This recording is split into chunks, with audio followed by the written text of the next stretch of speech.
আসসালামু আলাইকুম, কেমন আছো তোমরা সবাই? আশা করছি অনেক ভালো আছো। তো ওয়েলকাম তোমাদেরকে আমার রান্নাঘরে।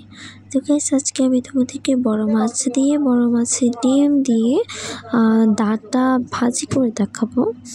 তো দেখো, এই ডিমটা বাবা কিনে এনেছিল, আর এই ডিম থেকে কি পরিমাণ ডিম বলছি গাইস, এই মাছটা কিনে এনেছিল, এই মাছ থেকে কি পরিমাণে ডিম হয়েছে দেখো, কতটা ডিম।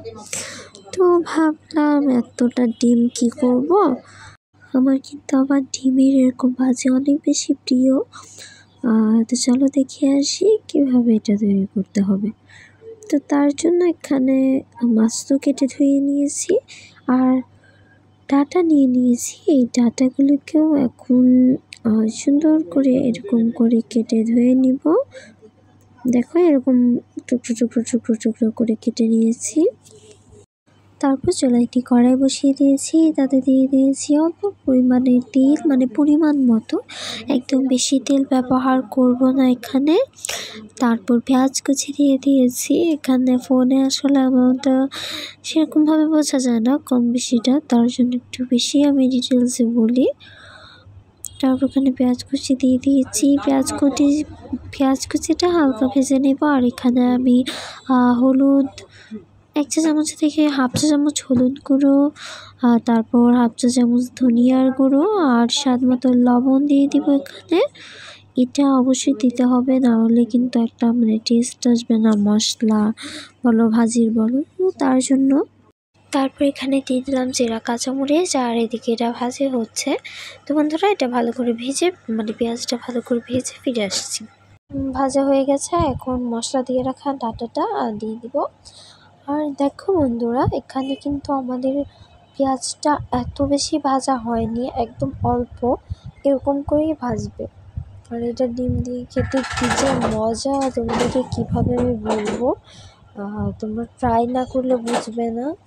হয়তো এটা অনেকেরই পছন্দ নাও হতে পারে। তারপর এটাকে ঢেকে দিয়ে কিছুক্ষণ এরকম করে নেড়ে চেড়ে নিতে হবে।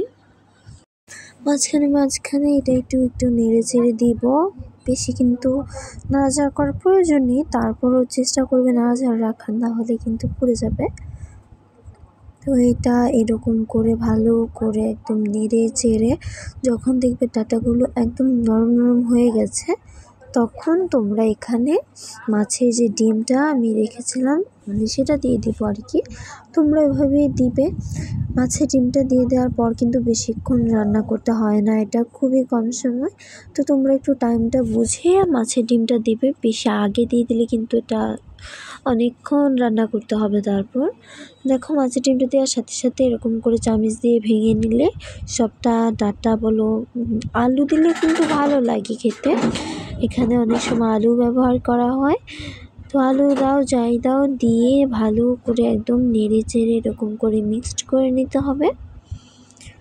তো এই তো দেখতে দেখতে আমাদের ডাঁটা দিয়ে মাছের ডিম ভাজি কিন্তু কমপ্লিট। বন্ধুরা, কেমন লাগলো তোমাদের আজকে আমার এই পুরো ভিডিওটা? আশা করছি ভালো লেগেছে। ভালো লাগলে like, comment, share and subscribe করে পাশে থাকবে। তো দেখো, সার্ভ করে নিয়েছি। বাসায় কিন্তু এই রেসিপিটা অবশ্যই ট্রাই করবে। তো গাইস, ধন্যবাদ তোমাদেরকে এতক্ষণ আমার এই পুরো ভিডিওটা না টেনে দেখার জন্য। তো গাইস, খুদা হাফেজ।